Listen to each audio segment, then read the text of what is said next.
গ্রামে এসে মানুষের মন একদম জয় করে নিয়েছে, তাই না পাখি? যতই আপনি ফাঁদ পাতুন না কেন রঘু বাবু, আপনার পাতা ফাঁদে পাখি কোনোদিনও ধরা দেবে না। পাখি থামবি, গুরুজনদের সাথে এভাবে কথা বলতে নেই। বাবু, এই পাখি হচ্ছে শিকারী পাখি, বাজ পাখি। শিকার করাই আমার কাজ, কারোর শিকার হওয়া নয়। আপনাকে ফাঁদ পেতে সারা জীবন বসে থাকতে হবে।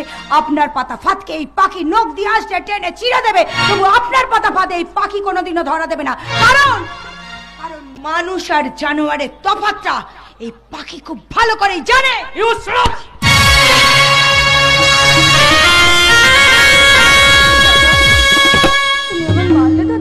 হ্যাঁ হ্যাঁ, মারলাম মারলাম মারলাম। তখন থেকে বলছি গুরুজনদের সম্মান দিয়ে কথা বলবি। কদিন হলো তুই গ্রামে এসেছিস, এই গ্রাম সম্বন্ধে তুই কতটুকু জানিস না? উনি এই প্রথম আমাদের বাড়িতে এলেন, উনি ওনার ভুল বুঝতে পেরেছেন, তাই তো উনি আমাদের কাছে ক্ষমা চাইতে এসেছেন। আর সেই তখন থেকে তুই ওনাকে অপমান করে যাচ্ছিস।